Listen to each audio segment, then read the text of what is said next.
अध्याय 270 गहरी योजना। वह सिर्फ उपयोग की जाने वाली, सुविधाजनक होने पर फेंक दी जाने वाली चीज नहीं थी।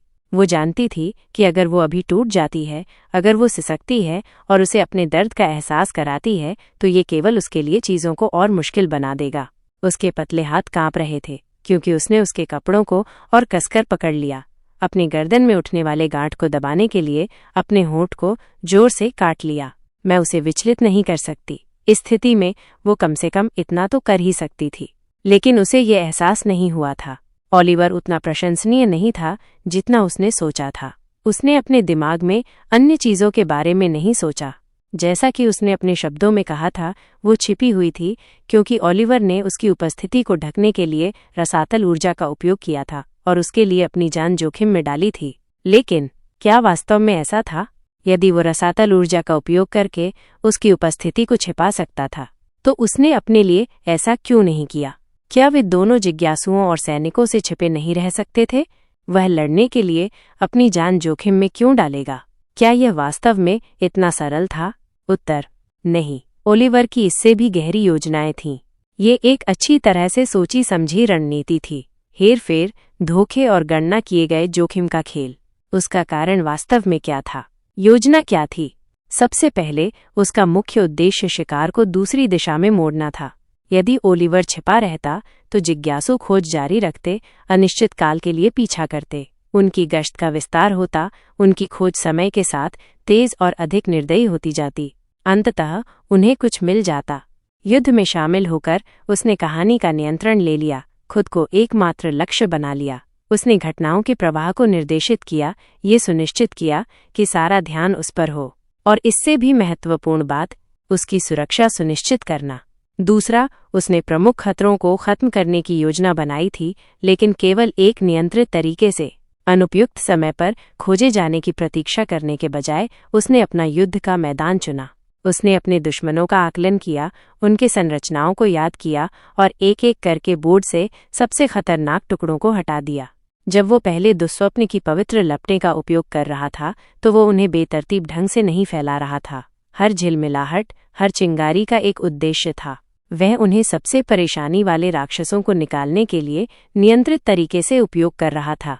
सेरा के साथ बातचीत में व्यस्त रहते हुए उसका दिमाग लगातार काम कर रहा था। उनकी सैन्य संरचनाओं का विश्लेषण करना, कमजोर बिंदुओं को नोट करना, उनकी गतिविधियों का अवलोकन करना। ये काफी सरल था। सबसे मजबूत आगे थे, कमजोर लोग समर्थन के लिए पीछे थे। इसलिए उसने धीरे धीरे सूक्ष्मता से उन्हें काट दिया। उसने उन्हें यह विश्वास दिलाया कि वो केवल निराशा में इधर उधर मार रहा था, डर से पागल हो रहा था।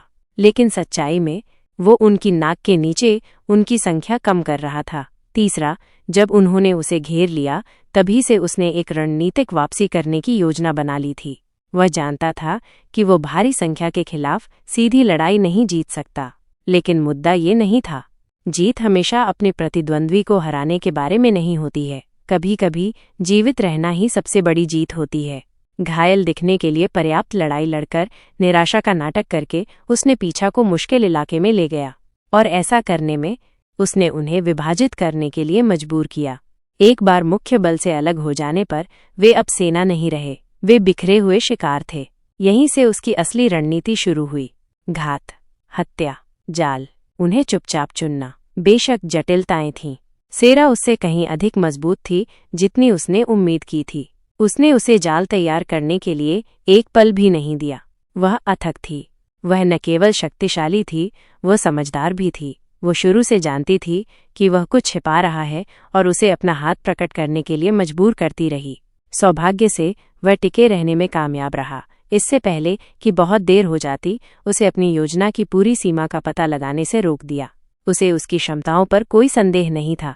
अगर उसके पास थोड़ा और समय होता तो उसने सब कुछ सुलझा लिया होता। लेकिन ये काफी उचित था, क्योंकि अब उसने पीछा को और अधिक कठिन बनाने के लिए पर्याप्त अराजकता पैदा कर दी थी। इसके बाद उसने मनोवैज्ञानिक युद्ध का भी इस्तेमाल किया। यदि वो बस भाग जाता और छिप जाता, तो उसके दुश्मन उसे भागने वाले चूहे से ज्यादा कुछ नहीं समझते। लेकिन गणना किए गए अवज्ञा को दिखाकर, उन्हें केवल उसे घायल करने के लिए संघर्ष करवाकर, उसने उनके देखने के तरीके को बदल दिया। वो शिकार से कुछ अधिक बन गया। वो एक खतरा बन गया, एक जीवित अनिश्चितता। और अनिश्चितता डर है। इससे दुश्मन भविष्य में लापरवाही से जुड़ने में अधिक संकोच करेगा, जिससे वो अपनी उपस्थिति के आसपास डर और संदेह पैदा कर सकेगा। और अगर आपका दुश्मन आपसे डरता है तो वे हमेशा संकोच करेंगे, और संकोच ही उसे चाहिए था। इससे उसे समय मिलेगा, और समय शक्ति थी। और अंत में यह उसके प्रभाव के लिए एक दीर्घकालिक निवेश भी था। उसकी लड़ाई कभी भी सिर्फ जीवित रहने के बारे में नहीं थी। यह इस स्थिति को अपने दीर्घकालिक लाभ में बदलने के बारे में थी। खुद को एक असहाय लड़की की रक्षा करने वाले निस्वार्थ शिक्षक के रूप में दिखाकर उसने तत्काल जीत से कहीं अधिक मूल्यवान कुछ हासिल किया। वफादारी। ओलिवर शुरुआती दौर में प्रतिभा में निवेश करने में दृढ़ विश्वास रखता था। लड़की में क्षमता थी। उसने एस्पेरा को महसूस करने की एक अनूठी क्षमता दिखाई थी, कुछ दुर्लभ, कुछ अप्राकृतिक। एक रहस्यमय काया बनने की संभावना वाला तांत्रिक। अगर सही ढंग से पोषण किया जाए तो वो एक दुर्जेय शक्ति बन सकती है। और भले ही उनके रास्ते एक दिन अलग हो जाएं, उसका अस्तित्व अकेले ही उपयोगी हो सकता है। जानकारी, क्षमताएं, संबंध। वह अनुभव से जानता था आज की दया का एक छोटा सा कार्य कल शक्ति दे सकता है। और शक्ति वो चीज थी जो किसी के पास कभी पर्याप्त नहीं हो सकती थी। प्रतिभाशाली लोगों पर अच्छी छाप छोड़ना भविष्य के लिए एक निवेश था, क्योंकि कोई भी माइनस सही समय पर उपयोगी हो सकता है। और इसलिए शुरुआत से ही ओलिवर ने लड़ाई शुरू होने से बहुत पहले सब कुछ योजना बना ली थी। ऐसा नहीं है कि वो हमेशा इतना चालाक था, लेकिन शायद ये निराशा थी, मौत का आसन्न खतरा, जीवित रहने की आवश्यकता। किसी चीज ने उसे इतनी सटीक, निर्दयी योजना बनाने के लिए प्रेरित किया था। और अंत में ये काम कर गया था। उसकी योजना एकदम सही थी। लड़की सुरक्षित थी।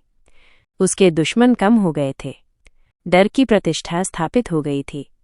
वफादारी सुरक्षित हो गई थी। अब उसे बस जितना हो सके दूर जाना था, फिर सब कुछ हल हो जाएगा। उसने राहत की सांस ली, ये महसूस करते हुए कि उसे अंततः मानसिक शांति मिलने में देर नहीं लगेगी। लेकिन योजनाएं हमेशा उम्मीद के मुताबिक नहीं चलती, है ना? कहानी जारी रहेगी।